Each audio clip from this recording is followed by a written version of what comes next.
ओम शांति। आज बहुत सुंदर विषय है।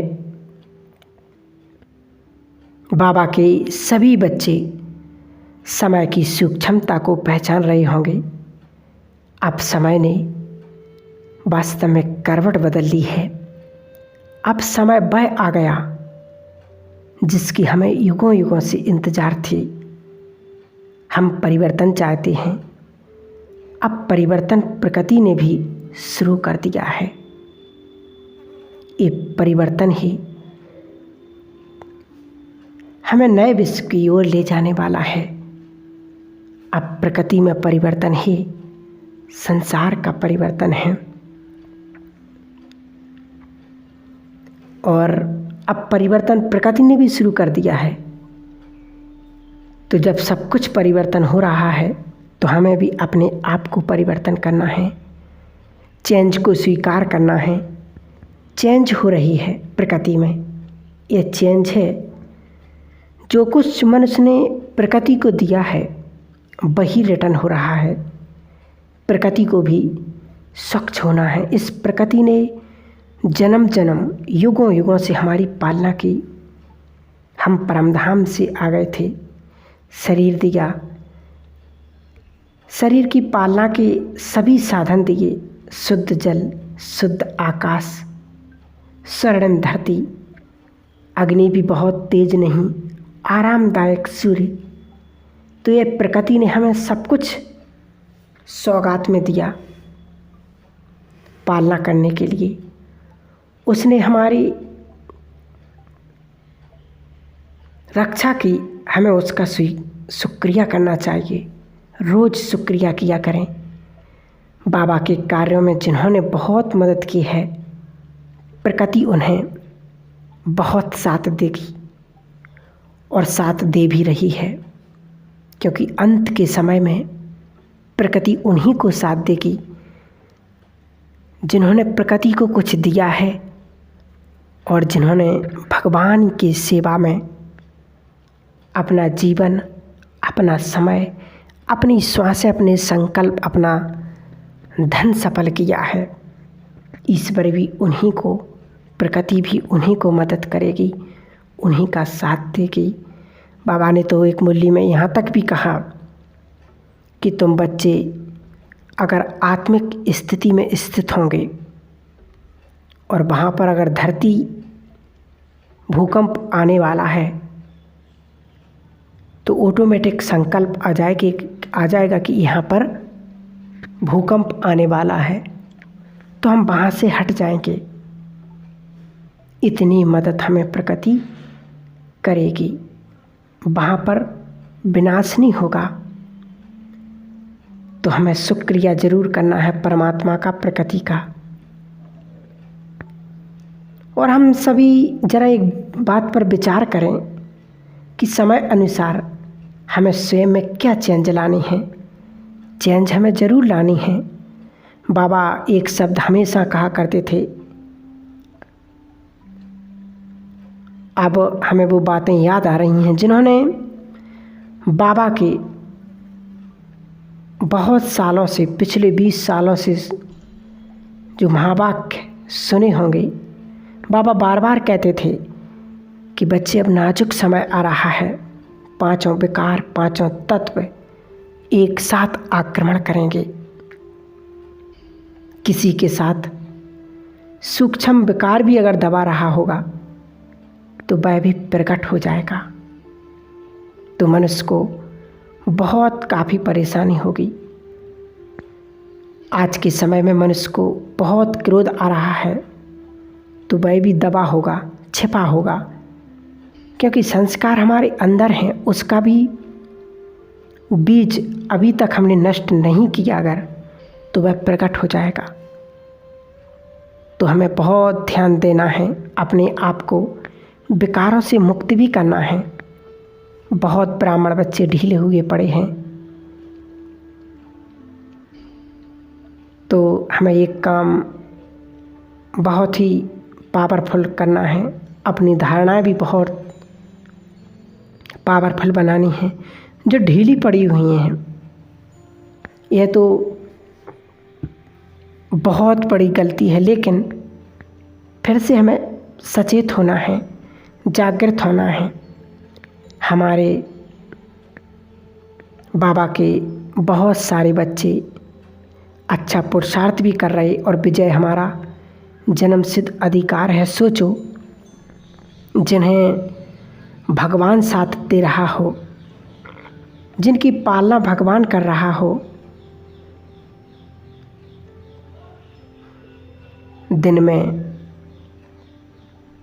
अपने घर में एक बार जरूर उस भगवान को बुलाएं, उसको निमंत्रण दें। क्योंकि कहते जिस घर में भगवान का आना जाना शुरू हो गया, उस घर की रक्षा स्वयं भगवान करेगा, उस घर की सुरक्षा स्वयं भगवान करेगा। ये भगवान का वादा है। तो हमें भगवान की जिनकी इतनी अच्छी शिक्षाएं से, हमें ज्ञान के सागर की जो हमें शिक्षाएं मिली हुई हैं, तो हमें वो याद रखना। यदि माया से हम हार खा लेंगे तो फिर कौन जीतेगा? यही कारण हुआ कि भक्ति मार्ग में, भक्ति में सन्यासी माया से हार क्यों खा गए। अनेक धर्मों में भी यही होगा। इसका कारण एक ही था कि माया से जीतने की विधि उनके पास नहीं थी। केवल माया को जितना जाना है, विषय विकारों को जितना हमने समझा, उन पर चले नहीं। अपनी कर्मेंद्रियों को विजय पाना, जीत पानी है, तो केवल कहने से काम नहीं चलेगा। अब समय हमें घंटी बजा रहा है, तो अब हमें जग जाना चाहिए, नहीं तो हम सो ही रहे पड़ेंगे, फिर हमें कोई नहीं जगाएगा। हमें संसार को वाइब्रेशन भी देना है, कभी फरिश्ते द्वारा तो कभी परमधाम में जाकर हमें संसार को सकाश देना। क्योंकि अब हम सभी बाबा के बच्चों का यही कर्तव्य है, सबको योग के द्वारा उनके दुख दर्द को दूर करना, उनको परमात्मा का संदेश देना। और रात को जब भी सोएं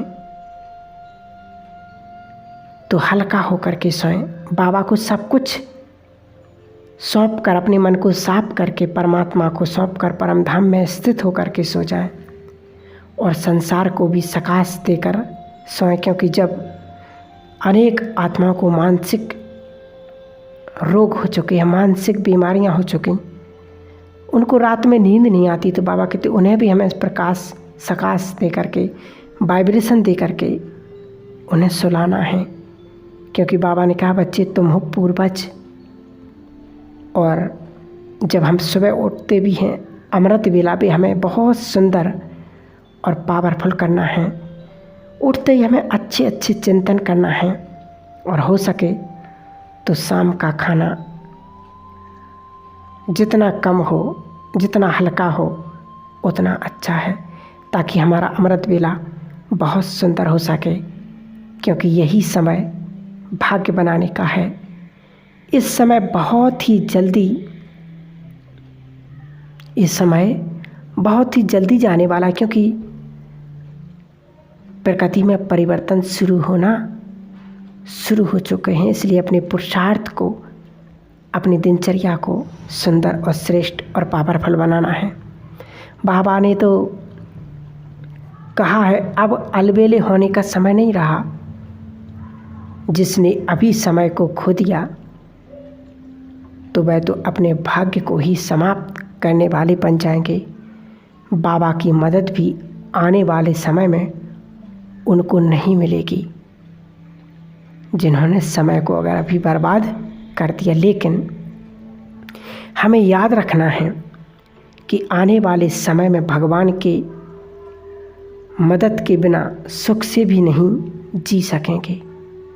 यदि हमें सुख चाहिए, यदि हमें सहारे की ज़रूरत है, भगवान हमारा सहारा बने, लेकिन वह तब जब वर्तमान सुंदर समय को हम अच्छा बनाएं,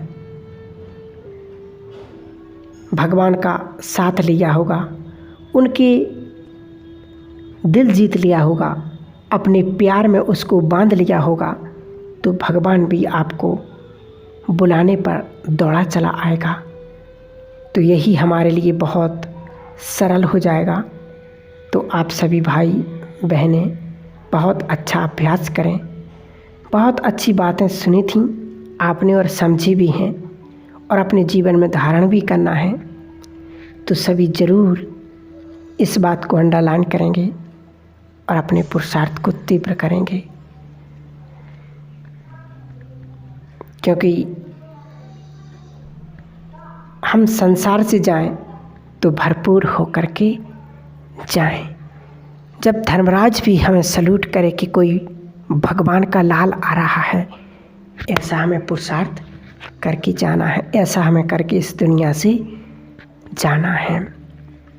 ठीक है। ओम शांति, ओम शांति। Thank you very much.